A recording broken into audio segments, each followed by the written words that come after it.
మీరు కూడా చూసే ఉంటారు. ఖమ్మంలో గౌస్ పాషా అనే ఒక ముస్లిం వ్యక్తి ఒక బాలికను చేసి తనని 4వ ఫ్లోర్ నుంచి కిందికి పడేసినటువంటి ఘటన జరిగింది. ఆ అమ్మాయి కూడా చావు బతుకులు ఉన్నటువంటి పరిస్థితి. ఎట్లా చూస్తారు ఇటువంటి ఘటనలు తరచూ రిపీట్ అవుతా ఉన్నాయి. ఏం చెప్తారు సార్?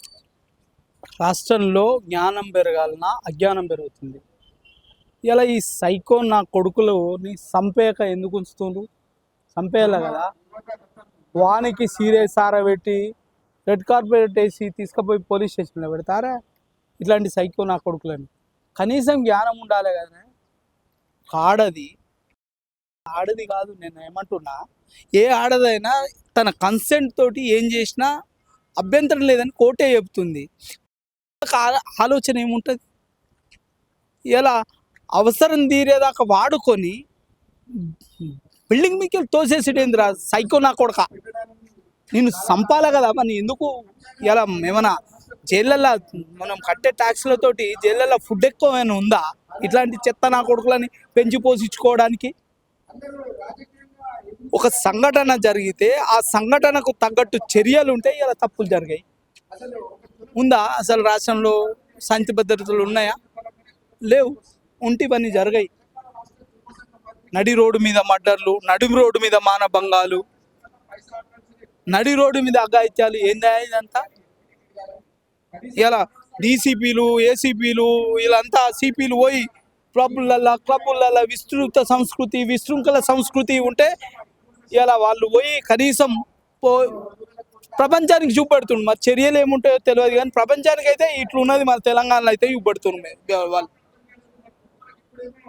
ఇమ్మీడియట్గా యాక్షన్ ఉండాలి. చట్టాలు అవసరమైతే మార్చుకోవాలి. ప్రజా సంక్షేమం కొరకే కదా చట్టాలు. ఇట్లాంటి హౌలానా కొడుకుల కోసం కాదు కదా. బరాబరి పని తీసుకుపోయి ఎన్కౌంటర్ చేయాలి లెక్క ప్రకారం అయితే. కానీ ప్రభుత్వాలు మెజార్టీ మైనార్టీ అనే ధోరణితోటి ఎవరైతే మెజార్టీ వాయిస్ ఉంటుందో వాయిస్ ఉన్నోని కాపాడడానికి ప్రయత్నం చేస్తున్నాయి. అంతే కదా, అంతే కదా. అదే నువ్వు పేదోడైతే ఇమ్మీడియట్గా యాక్షన్ ఉంటుంది, ఏకాకి అయితే ఖచ్చితంగా యాక్షన్ ఉంటుంది. మరి మీకేమైంది అంటే ఉన్నోడైతే యాక్షన్లు ఉండయి, ఒక గుంపు ఉందంటే యాక్షన్లు ఉండయి. ఎవడైతే గుంజు గుద్దక ఏం మంచిది కాదు. యోగిని చూసి నేర్చుకొని చాలామంది ఏమంటారు తెలుసా, సన్నాసులు. ఈ సన్నాసులకు ఏం తెలుసు? మరి మీ సంసారులకు ఏం తెలుసు? ఏం పొడుస్తుండ్రు ఇవాళ మీ సంసారులు? పొడవాలే కదా మీరు పొడిచిందేంతో తెలవాలి కదా ప్రపంచానికి. ఉత్తరప్రదేశ్లో గుండాలని చంపుతుంటే మేము అప్రూవల్గా మారిపోతాం. ప్లకార్డులు పట్టుకొని మమ్మల్ని మన్నించండి అని అడుగుతుండ్రు. అది కదా శాంతి భద్రతలు అంటే. కార్పెట్లు వేయరి, రెడ్ కార్పెట్లు, తర్వాత గ్రీన్ కార్పెట్లు వేసి మానభంగాలు చేయరి, మర్డర్లు చేయరి అని రాష్ట్రాన్ని అధోగతి చేయరి. ఎలా క్రైమ్ బ్యూరో ఇండెక్స్ మీల్లో కొట్టచ్చినట్టు కనిపిస్తుంది. ఇలా మహిళల మీద జరిగిన అగత్యాలు మనం 4వ 3వ స్టేజ్లో ఉన్నాం. మనం ఎవడి కావాలా అభివృద్ధి? యాగమైనా చేసే పరిస్థితులకు, భద్రత లేని పరిస్థితులకు ఎవరికి కావాలి అభివృద్ధి? ఏం చేసుకుంటాం? మీద పెట్టుకొని గిన పోతావా? మీరు ఉత్తరప్రదేశ్ ఎగ్జాంపుల్ చెప్తున్నారు. చేతిలోకి తీసుకోవాలి జరగాలి కదా. ఈ దేశంలో మారుతున్న పరిస్థితులకు అనుగుణంగా మూస చట్టాలు ఉండద్దు, కఠినమైన చట్టాలు. ఇంకా మన బిఎన్ఎస్ యాక్ట్ అనేది కొత్తగా వచ్చింది, ఇంకా కఠినంగా రావాల్సిన అవసరం ఉంది. కన్నుకు కన్ను, చెయ్యికి చెయ్యి అన్న ధోరణి రావాల్సిన అవసరం ఉంది. క్రైమ్ చేయాలంటే ఒక భయం పుట్టాలి. ఇవాళ ఒక భయం అనేది పుట్టాలి. ఆ భయం లేకనే ఇలా బజార్లో గుడ్లు పెడుతుంది. ఇలా నన్ను ఎవడు వీక్తాడు? ఏళ్ల తరబడి కేసులలో పెండింగ్లో ఉంటాయి. ఆ కేసులు అయ్యే వరకు మేము చచ్చిపోతాం, లేదా కేసులని మేము నిర్దోషిగా ఎవిడెన్స్ అన్ని తారుమారు చేస్తాం. ఉన్న పోలీసు వ్యవస్థలో ఎవిడెన్స్ కలెక్ట్, ఒకరేమో కేసు ఫైల్ చేస్తారు, ఒకరు ఎవిడెన్స్ కలెక్ట్ చేస్తారు. ఒకదానికి పొంతన ఉండదు. కేసు డిస్పోజ్ ఆఫ్ అవుతుంది. ఆ పరిస్థితి దాపరించింది. ఇక్కడ చాలా మంది దోషులు నిర్దోషులుగా బయటికి వెళ్తుండ్రు. ఎవిడెన్స్ అనేది కరెక్ట్ ప్రాపర్గా కలెక్ట్ చేయక ఇలా దోషులు నిర్దోషులు అవుతుండ్రు. ఆ పరిస్థితి దాపరించింది.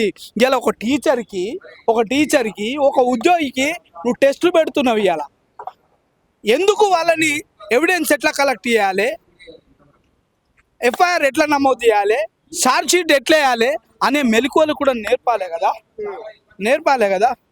దాని మీద క్లాసులు ఇవ్వాలి కదా.